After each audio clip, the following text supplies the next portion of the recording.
ఓట్లేస్తే మాకు మంత్రి పదవులు వస్తాయి, మేము మంచి స్థానంలో ఉంటాం, ఈ యొక్క స్టేడియం ఇంటర్నేషనల్ లెవెల్లో డెవలప్ చేస్తామని చెప్పినటువంటి నాయకులు 5 సంవత్సరాలు అవుతుంది. ఒక్క ఇటుకైనా ఆ స్టేడియంలో వేయగలిగారా? సమాధానం చెప్పమని ఈ సందర్భంగా అడుగుతున్నాను. ఆ స్టేడియం ని అలాగే ఈ రోజు గాలికి వదిలేసి ఆ రోజు మాత్రం రాజకీయాలు చేయడానికి వచ్చారు. అటువంటిది ఈ రోజు ఇక్కడ స్టేడియంలో కానీ పాత్రుని వలసలో స్పోర్ట్స్ కాంప్లెక్స్ గాని ఆ రోజు తెలుగుదేశం పార్టీ ఎక్కడ ఒడిచిపెట్టిందో అదే రకంగా ఈ రోజు వరకు కూడా ఉన్నాయి. అదనంగా ఒక్క రూపాయి కూడా దానికి సంబంధించి ఖర్చు పెట్టలేదు. కేంద్ర ప్రభుత్వంతో కూడా మేము మాట్లాడుతున్నప్పుడు అనురాగ్ ఠాకూర్ గారు ఈ రోజు స్పోర్ట్స్ మినిస్టర్ గా ఉన్నారు. మాకు చక్కనటువంటి ఎన్నో ఎకరాలతో కూడినటువంటి స్పోర్ట్స్ కాంప్లెక్స్ ఉంది, ఖేలో ఇండియా ద్వారా కొంచెం నిధులు ఇవ్వండి మేము ఇచ్చేస్తామనంటే మీ రాష్ట్ర ప్రభుత్వం నుంచి ఎటువంటి ప్రపోజల్స్ కూడా మాకు రాలేదు, మేమేమి ఇస్తామని చెప్పి ఈ రోజు వాళ్ళు కూడా చెప్పే పరిస్థితికి వచ్చారు. అందుకనే జిల్లా ప్రజలకి, ముఖ్యంగా శ్రీకాకుళం పట్టణ ప్రజలకి మేము చెప్తున్నాం, మళ్ళీ మన ప్రభుత్వం వచ్చిన తర్వాత ఇక్కడ స్పోర్ట్స్ కాంప్లెక్స్ పాత్రని వలసది గాని అలాగే మనకున్నటువంటి డే అండ్ నైట్ దగ్గర ఉన్నటువంటి స్టేడియం గాని పూర్తి చేసే బాధ్యత మళ్ళీ మేము తీసుకుంటామన్న హామీ కూడా ఈ సందర్భంగా సభాముఖంగా తెలియజేసుకుంటున్నాం. ఇలా ఎన్నో కార్యక్రమాలు మన ప్రాంతానికి సంబంధించినటువంటి ఉన్నాయి. ఇవన్నీ కూడా మళ్ళీ రానున్నటువంటి కాలంలో శ్రీకాకుళం జిల్లా తాలూకా రూపురేఖలు మార్చడానికి చంద్రబాబు నాయుడు గారి తాలూకా సహకారం కూడా మనకుంటుంది. ఆ రోజు మీరు చూశారు, హైదరాబాద్ లాంటి నగరాన్ని ప్రపంచంలోనే ఒక గొప్ప నగరంగా తయారు చేయడానికి ఒక విజన్తో చంద్రబాబు నాయుడు గారు ముందుకు వెళ్తే ఈ రోజు బ్రహ్మాండంగా తయారైంది హైదరాబాదు.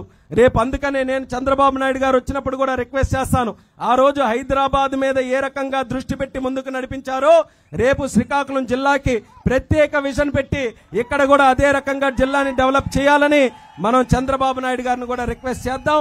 రానున్న కాలంలో ఖచ్చితంగా అవన్నీ కూడా చేసి తీరుతామన్నది ఈ సభాముఖంగా తెలియజేసుకుంటున్నాం. మరి ఇవన్నీ జరగాలంటే ఎలా?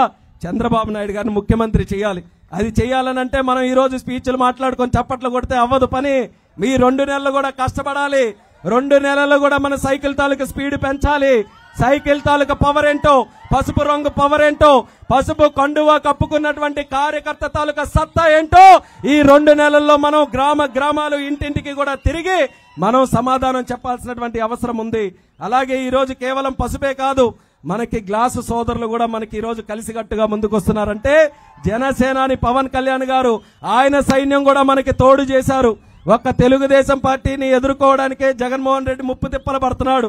ఇంకా పవన్ కళ్యాణ్ గారు ఎప్పుడైతే ఇద్దరం కూడా చేతులు కలిపి ముందుకు వస్తున్నామనంటే నిద్ర కూడా పట్టే పరిస్థితి లేదు. ఈ రోజు జగన్మోహన్ రెడ్డికి నిద్ర పట్టకుండా ఎక్కడికక్కడ ఏం పనులు చేస్తున్నాడు కూడా అర్థం కానటువంటి పనులు. ఏం పనులు చేస్తున్నాడు? ఇక్కడ ఉన్న ఎమ్మెల్యేకి, ఇక్కడెక్కడో ఉన్న ఎమ్మెల్యేకి అక్కడ విశాఖపట్నం విసురుతున్నాడు, ఎక్కడెక్కడో ట్రాన్స్ఫర్లు చేస్తున్నాడు. ఏదో మాయలు జిమ్మిక్కులు చేస్తే అన్ని చక్కదిద్దుతాయని అనుకుంటున్నాడు.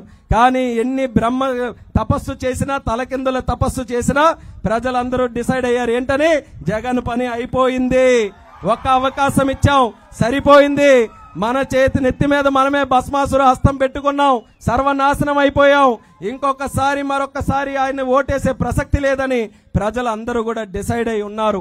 ఆ డిసైడ్ అయినటువంటి ప్రజల్ని బూత్ దగ్గరికి వెళ్లి ఓటు వేయించాలనంటే కార్యకర్తలుగా మనం కష్టపడి పనిచేయాలి. అది చేయడానికి ఇక్కడ ఉన్నటువంటి కార్యకర్తలు ఎవరైతే వచ్చారో వాళ్ళందరికీ కూడా మరొక్కసారి మీకు చైతన్యవంతం చేయడానికే లోకేష్ అన్న గారు వచ్చారు. మరి మీరు కూడా ఈ 2 నెలలు ఆయన చెప్పినటువంటి విధంగా కష్టపడి పనిచేసి ఆయన మీద ఉన్నటువంటి నమ్మకంతో కార్యకర్తలందరూ కూడా ధైర్యంగా ముందుకు రావాలని తెలియజేస్తున్నాను. ఆయన దగ్గర రెడ్ బుక్ ఉంది, మీ అందరికీ కూడా తెలుసు కదా. రేపు ప్రభుత్వంలోకి వచ్చిన తర్వాత ఎవడెవడ తాట తీయాలో అనే లెక్కలు అన్ని కూడా ఆయన దగ్గరికి ఉన్నాయి. కాకపోతే మన దగ్గర కూడా పనిచేసినటువంటి నాయకులు, కార్యకర్తలు ఉన్నారు, వాళ్ళకు కూడా అనుమానం ఉంది. మళ్ళీ ప్రభుత్వం వచ్చిన తర్వాత పెద్ద పెద్ద శాలువాలు కప్పుకొని అందరూ కూడా వస్తారు కదా, అప్పుడు మేము కనబడతామో లేమో అన్న నమ్మకం ఈరోజు చాలా మంది కార్యకర్తల్లో కూడా ఉండొచ్చు. కానీ అందుకు వేరేగా ఒక గ్రీన్ బుక్ కూడా లోకేష్ అన్న గారి దగ్గర ఉంది. ఎవరు కష్టపడుతున్నారు, గ్రామాల్లో ఎవరు కష్టపడి పనిచేసి ప్రజల దగ్గరికి వెళ్తున్నారు, ఎవరు ఎంత ఓటింగ్ సంపాదించుకొని పార్టీని ముందుకు నడిపిస్తున్నారు అనేది ప్రతి లెక్క కూడా ఆయన దగ్గరకు ఉంది. కాబట్టి ఆ ధైర్యంతోనే కార్యకర్తలకు పనిచేయమంటున్నాం. ఎవరి కష్టం కూడా వృధా కానివ్వడు మన లోకేష్ అన్న భరోసాతో యువతరం కూడా ముందుకు వచ్చి కష్టపడి పనిచేయాలని మళ్ళీ మీ అందరికీ కూడా ఈ సందర్భంగా తెలియజేసుకుంటున్నాను. ఇక జగన్మోహన్ రెడ్డి ఇందాకే చెప్పాను పని అయిపోయిందని. మొన్ననే ఢిల్లీ వచ్చాడు, మీ అందరికీ తెలుసో లేదో. ఢిల్లీ తలదాచుకున్నట్టుగా పరిగెట్టుకుంటూ వచ్చాడు. చంద్రబాబు నాయుడు గారు ఒక రోజు వచ్చారు, అయ్యి బాబు ఏమైపోతుందా అని చెప్పి కంగారు మీద వచ్చాడు. కంగారు మీద వచ్చిన తర్వాత వాళ్ళకి ఎంతమంది ఎంపీలు ఉన్నారు? సుమారు 31 మంది ఎంపీలు ఉన్నారు లోక్సభ రాజ్యసభలో.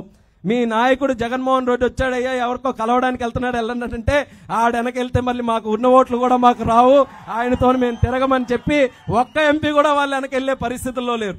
చంద్రబాబు నాయుడు గారు ఈ రోజు నడుస్తుంటే కేవలం తెలుగుదేశం పార్టీ వాళ్ళే కాదు, దేశంలో ఉన్నటువంటి ఇతర ఎంపీలు అందరూ కూడా ఆయన ఒక బ్రాండ్ కాబట్టి ఆయన దగ్గరికి వచ్చి పలకరించి ఎలా ఉన్నారయ్యా బాబు గారు అని చెప్పే పరిస్థితికి వస్తే, జగన్మోహన్ రెడ్డి వచ్చినప్పుడు సొంత ఎంపీలు కూడా తోక జాడించుకొని ఎక్కడికక్కడ పారిపోతున్నారనంటే ఎంపీలు సరిగ్గా లేరు, ఎమ్మెల్యేలు సరిగ్గా లేరు, వాళ్ళ నాయకులు సరిగ్గా లేరు, ఆఖరికి ప్రజలు కూడా రేపు వాళ్ళకి సహకరించరనే మాటని మనమందరం కూడా తేల్చి చెప్పే విధంగా ఎన్నికల్లో ఓట్లు వేయించాలని మళ్ళీ మీ అందరికీ కూడా తెలియజేస్తున్నాను. ఇప్పుడే చెప్పింది అమ్మ కూడా, రేపు మళ్ళీ వాళ్ళందరూ కూడా ప్రభుత్వంలోకి వస్తే జగన్మోహన్ రెడ్డి ఏ రకంగా మీ భూములు కాజేస్తాడని, లేకపోతే మీ భూముల మీద జగనన్న పేరుతో రాళ్ళేంటండి, లేకపోతే మీ భూముల మీద మీ తండ్రి పేరో మీ తాత పేరో మీ బాబుల పేరో మీ పేరో ఉన్నటువంటి భూముల మీద జగన్మోహన్ రెడ్డి ఫోటో వేసుకుని ఈరోజు ఉంచడం అనంటే, ఆయన మళ్ళీ ఇంకో స్టేట్మెంట్ కూడా ఇస్తున్నాడు, ఏమని, మీ బిడ్డనమ్మా నేనని. మీ బిడ్డనంటే మీరు మురిసిపోవద్దు, మీరేదో మీ బిడ్డనంటే ముఖ్యమంత్రి మా బిడ్డగా ఉన్నాడు, రోజు వస్తాడు మాకు సేవ చేస్తాడు అనుకోవద్దు. అన్ని పక్కా ప్లానింగ్ తో ఉన్నాడు జగన్మోహన్ రెడ్డి. ముందు రాళ్ళు వేయించాడు, తర్వాత ఫోటో వేయించాడు, తర్వాత మీ బిడ్డ అన్నాడు, రేపు మీ ఆస్తిలో వాటా కోసం ఖచ్చితంగా వస్తాడా జగన్మోహన్ రెడ్డి. గుర్తుపెట్టుకోవాలి మీరందరూ కూడా, దొంగ బుద్ధి ఎప్పుడు కూడా పోదు. ఇప్పటి వరకు 5 సంవత్సరాలు ఎన్నో రకాలుగా దొంగ బుద్ధి చూపించుకున్నాడు. 10 రూపాయలు మీకు ఇచ్చినట్టే ఇచ్చి 100 రూపాయలు మీ దగ్గర లాగేసుకున్నాడు. ఈ మందు తాలూకు విషయం తెలుసా అందరికీ కూడా? ముందున్న వాళ్ళకైతే చాలా బ్రహ్మాండంగా తెలుస్తుందేమో. అక్కడ లేడీస్ కూడా ఉన్నారు, వాళ్ళకి కూడా తెలుసు, ఎందుకంటే వాళ్ళకే ఇచ్చాడు ప్రత్యేకంగా హామీ జగన్మోహన్ రెడ్డి. ఒక్క చొక్క మందు లేకుండా ఆంధ్రప్రదేశ్ రాష్ట్రం చేస్తామని చెప్పిన వ్యక్తి ఈరోజు మందు మీదే వ్యాపారం చేసి పాపం సొమ్ము ఈరోజు సంపాదించుకుంటున్నాడు, ప్రజల జీవితాలతో ఆడుకుంటున్నాడు. 200 ఎంత ఉన్నాయి ఇప్పుడు చెప్పు? ఎంతో మరి వినబడట్లేదు కానీ 200 ఎంత ఉంటే 300 చేశాడని. 300 అనుకుందాలే, పోన్లే డిస్కౌంట్ మీద 300 చేశాడని అనుకున్నా. 200 ఉన్నటువంటి మందే అసలు దొరకకుండా చేస్తామన్న వ్యక్తి క్వార్టర్ మీద 100 రూపాయలు పెంచి రోజుకి మీ దగ్గరే 100 లాగేసుకుంటున్నాడు క్వార్టర్ మీద. అంటే నెలకి సుమారు 3,000 రూపాయలు, సంవత్సరానికి సుమారు 50,000 రూపాయల వరకు కూడా మీ దగ్గర లాగేసుకుంటున్నాడు. ఎన్ని చేయూతలు ఇస్తే, ఎన్ని ఆసరాలు ఇస్తే, ఎన్ని పెన్షన్లు ఇస్తే 50,000 మళ్ళీ మీ చేతికి రావాలి అంటే మీ దగ్గరే ఆయన లాక్కున్నటువంటి డబ్బు ఎక్కువ. ఇది తెలియకుండా చాలా రోజులు అది మీ మభ్య పెట్టడానికి ఎన్నో ప్రయత్నాలు చేశాడు. కానీ ఇప్పుడు అందరూ కూడా చైతన్యవంతంగా లెక్క చూసుకున్నారు. ఆయన తాలూకా లెక్క కూడా తేల్చడానికి ముందుకొచ్చారు. కాబట్టి వచ్చే ఎన్నికలే మనం అందరం కూడా చైతన్యవంతంగా ముందుకు రావాలి. అటువంటి నాయకులకు బుద్ధి చెప్పడం అనంటే కేవలం జగన్మోహన్ రెడ్డికే బుద్ధి చెప్పడం కాదు.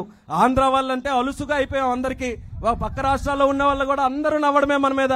ఒరే మీ రాజధాని కూడా లేదురా, ఎలాంటి వాళ్ళు మీరు ఎన్నుకున్నారని. లేకపోతే మీ తాలూకా నాయకులు చూడండి ఇష్టం వచ్చినట్టు బూతులు మాట్లాడటమే కానీ ఒక్కడు కూడా డెవలప్మెంట్ మాట్లాడని చెప్పి పక్క రాష్ట్రాల వాళ్ళందరూ కూడా మనకు నవ్వుతున్నారు. కాబట్టి భవిష్యత్తులో జగన్మోహన్ రెడ్డి లాంటి నాయకులు ఎవరైనా రాజకీయాల్లో అడుగు పెట్టాలనంటే ఆంధ్రప్రదేశ్లో అడుగు పెడితే కాళ్ళు నరికేస్తారన్నటువంటి విధంగా వచ్చే ఎన్నికల్లో మనం గట్టిగా బుద్ధి చెప్పేటటువంటి విధంగా ఆ పార్టీకి మనం అందరం కూడా ఓడించి గుణపాఠం చెప్పాలని కూడా ఈ సందర్భంగా తెలియజేసుకుంటున్నాను. దానికి అందరూ కూడా సహకరించండి. మరి పెద్దలు చెప్పినట్టుగా జనసేన అలాగే తెలుగుదేశం పార్టీ ఈ రెండు కూడా ఒక బండికి 2 టైర్లు లాగా ఈరోజు పనిచేయాలి. ఒక మనిషికి ఉండే 2 కళ్ళు లాగా ఇవి పనిచేయాలి. ఆ రకంగా అందరం కూడా కలిసికట్టుగా పనిచేసి మన నాయకులు ఏదైతే ఒక లక్ష్యాన్ని ఎంచుకున్నారో మన ప్రభుత్వాన్ని ఏర్పాటు చేయాలని, అది చేయించడానికి ఎక్కడ ఎటువంటి ఇబ్బందులు లేకుండా అందరం కూడా కలిసికట్టుగా పనిచేయాలని మళ్ళీ మీ అందరికీ కూడా తెలియజేసుకుంటున్నాను. చాలా విషయాలు ఉన్నాయి. ఇప్పుడు ఎలా అయిపోయిందనంటే గతంలోనే స్టేజ్ ఎక్కిన వాళ్ళు 10 విషయాలు చెప్తే మీకు తెలుస్తుంది. ఇప్పుడు అంతా కూడా రివర్స్ అయ్యింది. మీరు 10 విషయాలు చెప్తే దాని మీద మేము మాట్లాడే పరిస్థితికి వచ్చాం. ఎందుకని ప్రపంచం అంతా మీ చేతుల్లో ఉంది, ఫోనుల్లో. ఇప్పుడు నాకైనా సరిగ్గా ఇన్ఫర్మేషన్ తెలుస్తుందో లేదో కానీ దేశం అంతా కూడా ఎక్కడేమవుతుంది, మన గారులో ఇప్పుడు ఏమవుతుంది, రూరల్లో ఏమవుతుంది, ఇచ్చాపురంలో ఏమవుతుంది, అందరికీ కూడా అన్ని విషయాలు కూడా తెలుస్తున్నాయి. అందరికీ ఆలోచన శక్తి పెరిగింది. కానీ ముఖ్యంగా పని కావాలి. కాబట్టి ఆ పని చేసే సమయం వచ్చినప్పుడు మాత్రం ధైర్యంగా మీరందరూ నిలబడి తెలుగుదేశం జనసేన పార్టీ కూటమిని గెలిపించాలని మళ్ళీ మీ అందరికీ కూడా తెలియజేసుకుంటున్నాను. ఇక మనకంటే అందరికంటే పెద్దగా ఉన్నటువంటి మన లోకేష్ అన్న గారు కూడా మాట్లాడాలి కాబట్టి ఇంతటితో విరామిస్తూ మరొక్కసారి శ్రీకాకుళం నియోజకవర్గ ప్రజలు